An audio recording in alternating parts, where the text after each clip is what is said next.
আগামীকালকের জাতীয় নির্বাচনে কোন দল জয়লাভ করতে পারে জানতে হলে ভিডিওটি শেষ পর্যন্ত দেখুন। তো যেটি বলছিলাম, বাংলাদেশের ত্রয়োদশ জাতীয় সংসদ নির্বাচন আগামীকালকেই অনুষ্ঠিত হতে যাচ্ছে। আজকে মাঝখানে রাতটাই, কালকে সকালেই নির্বাচন শুরু হয়ে যাবে। তো আসলে নির্বাচনে প্রধান দুইটি দল বলা চলে, জামাত এবং বিএনপি। এই দুইটা দলের মধ্যেই মূলত আসলে প্রতিদ্বন্দ্বিতা হবে।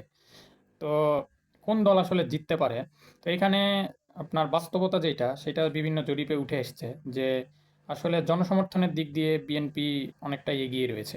এটা সত্যি কথাই। বাট আসলে জামাতকেও এতটা হালকাভাবে নেওয়ার মতো মনে হয় কোনো কিছু নেই আমার মতে।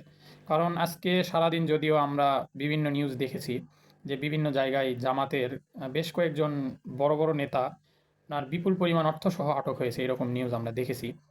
তার মধ্যে অন্যতম হচ্ছে ঠাকুরগাঁয়ের যে জেলার আপনার হচ্ছে জামাতের আর কি আমির, তিনি হচ্ছে প্রায় ৭০ লাখ টাকা সহ সৈয়দপুর বিমানবন্দরে আটক হয়েছেন। এরকম আরও অনেক কয়েকটা নিউজ আমরা দেখেছি। তো প্রিয় দর্শক, এই নিউজগুলো দেখে আপনার মানে এমনটা ভাবার মনে হয় কোনো কারণ নেই যে জামাত ভোটের মাঠে দুর্বল হয়ে গিয়েছে আজকের এই নিউজগুলোর কারণে। এরকমটা ভাবার সম্ভবত কোনো কারণ নেই। কারণ হচ্ছে আহ, জামাত কিন্তু অনেকগুলো ফ্রন্টে কাজ করে, অনেকগুলো ফ্রন্ট খুলে রেখেছে তাদের ভোট কাস্ট করার জন্য। তা আমি যদি আপনাদেরকে বলি যে জামাত প্রায় ৪টার মতো ফ্রন্ট খুলে বসেছে। এক নম্বর হচ্ছে তারা নিজেরা, নিজেদের যেই জামাতের যেই সমর্থক গোষ্ঠী আছে, সেই সমর্থক গোষ্ঠীর ভোটগুলো তো তারা তো পাবেই, তাদের একটা।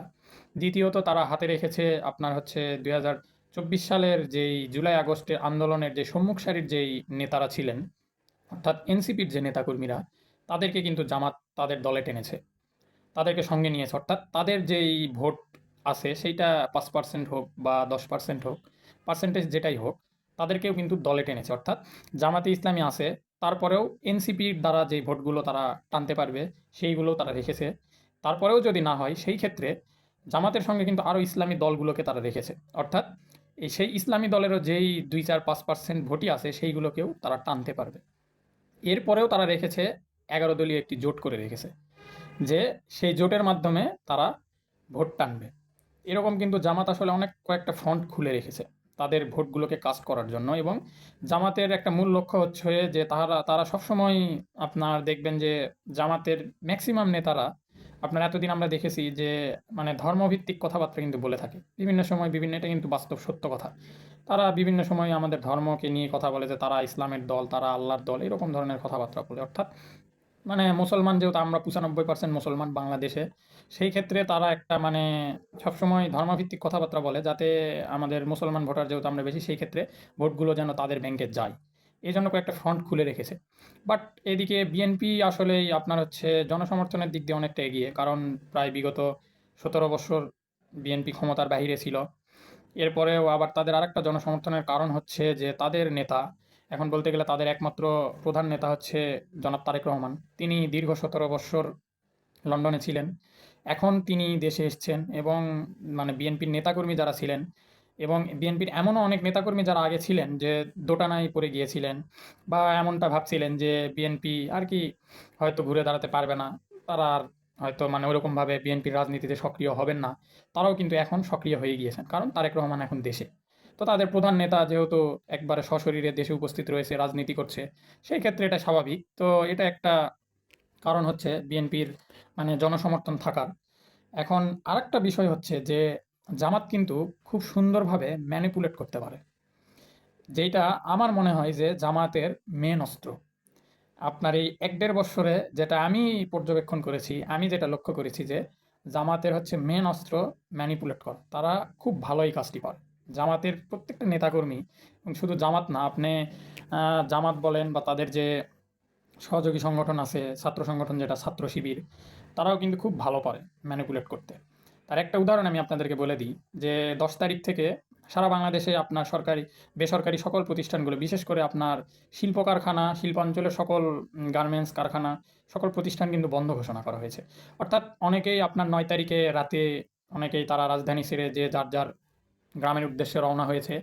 আবার ১০ তারিখ সকালেও আমরা দেখেছি যে রাজধানী ছেড়ে অনেক মানুষ তাদের গ্রামে যাচ্ছে ভোট দেওয়ার জন্য। কেউ কেউ মানে ভোট দেওয়ার উদ্দেশ্যে না হলেও ৪ দিনের ছুটি পেয়েছে, পরিবার পরিজনের সঙ্গে দেখা করার উদ্দেশ্যে হলেও বাড়িতে যাইতেছে। সেই জায়গায় কিন্তু আমরা বিভিন্ন নিউজে, বিভিন্ন আপনার খবরের মাধ্যমে আমরা দেখতেছি কয়েকটি ভিডিও ছড়িয়ে পড়েছে যে ট্রেনের উপরে বিভিন্ন লোকজন ছাদে করে যাচ্ছে তারা বাড়িতে, এবং সেইখানে দাঁড়িপাল্লা দাঁড়িপাল্লা স্লোগান দিতেছে। তো আসলে একটা ট্রেনে কিন্তু যাত্রী থাকে প্রায় 800 থেকে 1000। এখন যেহেতু ভিড় অনেক, টিকিট ছাড়াও অনেকে ট্রেনে যায়, এখন প্রায় 1200-1500 পর্যন্ত যাত্রী থাকে একটা ট্রেনে। সেইখানে ছাদের উপরে কিছু সংখ্যক মানুষ তারা দাঁড়িপাল্লা দাঁড়িপাল্লা স্লোগান দিতে দিতে যাচ্ছে, এবং এই জিনিসটাকে কিন্তু অনেক হাইলাইট করে প্রচার করা হচ্ছে যে আসলে জনসমর্থন বোঝানোর জন্য যে জামাতের আসলে জনসমর্থন মানে কতটা রয়েছে বা অনেক স্ট্রং, এটা আর কি বোঝানোর চেষ্টা এই নিউজগুলো। বাট এটাও সত্যি কথা যে জামাতের জনসমর্থন আসলে বেড়েছে। আমি জামাতের অনেক নেতারই বক্তব্য অনেক টক শোতে অনেক জায়গায় শুনেছি যে তাদের কথার মাধ্যমেও এরকমটা উঠে এসছে যে তারাও অনেকটা আসলে অবাক হয়েছে যে তাদের যে জনসমর্থন এতটা বেড়েছে। আর আরেকটা কথা বলতে হয় যে জামাত হচ্ছে সম্ভবত বাংলাদেশ রাষ্ট্র আপনার হচ্ছে সৃষ্টির পরে, বাংলাদেশের জন্মের পরে এখন পর্যন্ত জামাত এইরকম সুযোগ এর আগে কখনোই পায়নি। এইবার যে সুযোগটা পেয়েছে তারা, এরকম সুযোগ এর আগে কখনোই পায়নি, এবং ভবিষ্যতেও কখনো পাবে কিনা আমি সঠিক জানি না। তবে এই সুযোগেও যদি জামাত যদি আসলে সরকার গঠন করতে না পারে, তাহলে ভবিষ্যতে আর কখনো পারবে কিনা আমি জানি না। তবে এটাই আর কি জামাতের সম্ভবত সবচেয়ে বড় সুযোগ। বাট যেহেতু বিএনপির জনসমর্থন বেশি রয়েছে, সেই ক্ষেত্রে আসলে এখন মাঠের রাজনীতিটা মানে বেশি কাজে দিবে, এবং ভোট কতটা আপনার হচ্ছে কাস্ট হয় সেটাই কাজে দিবে। তবে আপনার আমি সম্ভবত আশা করছি যে বিএনপির নেতারাও এটা জানে যে জামাত আসলে ম্যানিপুলেশনে কতটা দক্ষ। তো সেই ক্ষেত্রে তারাও হয়তো সেইভাবেই কাজ করবেন, এবং কালকে দেখা যাক যে কতটা এগিয়ে যেতে পারে কোন দল। তবে আমার বিশ্লেষণে যেটা আর কি মনে হয় যে ভোটটা, কালকের নির্বাচনটা অনেকটা হাড্ডাহাড্ডি হবে। আসলে কেউ কাউকে ছেড়ে কথা বলবেন না, এবং বিএনপির জনসমর্থন অনেক বেশি থাকলেও আসলে জামাত যে একবারে আপনার হচ্ছে যে মানে অনেকটা ভোটের ব্যবধান থাকবে, বা অনেকটা হয়তো মানে যে আপনার কম বেশি থাকবে আসনে, এরকমও আমার মনে হয় না। সম্ভবত অনেকটা হাড্ডাহাড্ডি হবে। তবে এখন কালকে সারাদিন ভোট কেমন কাস্ট হয় এবং শেষ পর্যন্ত ভোটের রেজাল্টই মূলত হচ্ছে সব কথা বলে দিবে। তো আমরা অপেক্ষায় আছি যে আগামীকালকে ভোটটা সারাদিন আশা করছি সুষ্ঠুভাবে হবে, এবং দিন শেষে ফলাফলের আশায় আমরা অপেক্ষা করছি যে দেখা যাক কোন দল ক্ষমতায় আসে, এবং যেই দল ক্ষমতায় আসবে সেই দলকে আমরা সাধুবাদ জানাই, শুভেচ্ছা জানাই, এবং বাংলাদেশের পক্ষে কাজ করবে, জনগণের পক্ষে কাজ করবে, এটাই আশা করছি। সকলকে ধন্যবাদ, এবং প্রিয় দর্শক আপনাদের ভিন্ন মত থাকলে অবশ্যই কমেন্ট বক্সে জানাবেন, এবং সাবস্ক্রাইব করে আমার চ্যানেলটির পাশে থাকবেন।